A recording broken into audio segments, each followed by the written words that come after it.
আমি পানিতে নামার আগে আমার ভাইয়ের বউদেরকে বলি তোমরা কিন্তু ভিডিও করো করতে বলা তো ওরা একেবারে অ্যানাউন্সমেন্ট দিল।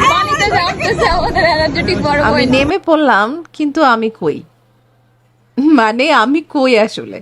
দেখেন আমি নামলাম, লাইফ জ্যাকেট আমার মাথার উপরে, এমন ভাবে লাইফ জ্যাকেটটা উঠে গেল মনে হচ্ছিল যে না আমি একটা কচ্ছপ, আমার মাথাটা ভিতরে ঢুকে গেছে।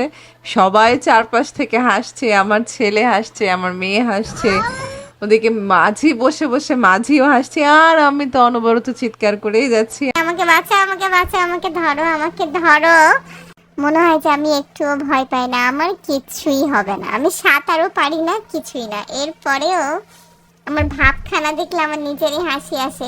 যে আমি ভেসে যাচ্ছিলাম, আমি চিৎকার করছিলাম। পরে আমার অবস্থা বেগতিক দেখে হচ্ছে একজন মাঝি বলে যে ওনাকে ধরেন, ওনাকে বোধহয় স্রোতের নিচে টানছে। দেখেন পুরো পাগলের মতো অবস্থা, আমি চিৎকার করে হাসছি, আমার মাথার চুল কোথায় কি অবস্থা, মুখের উপরে, আমার মাথাটা হচ্ছে লাইফ জ্যাকেটের ভিতরে।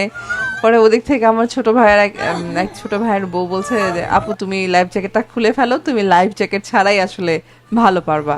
অ্যান্ড এক্স্যাক্টলি এটাই হয়েছে আসলে। আমি যখন লাইফ জ্যাকেটটা খুলে ফেলি, আমি লাইফ জ্যাকেট ছাড়াই আসলে ভালোভাবে হাঁটতেও পারি আর স্থির হয়ে আসলে দাঁড়িয়েও থাকতে পারি। তো এই ছিল মজার ঘটনা। তো বেড়াতে গিয়ে যদি আপনাদের সাথেও এমন কোনো মজার কোনো ইনসিডেন্ট হয়ে থাকে, যে কোনো ঘটনা, তাহলে শেয়ার করতে পারেন আমার সাথে কমেন্ট সেকশনে।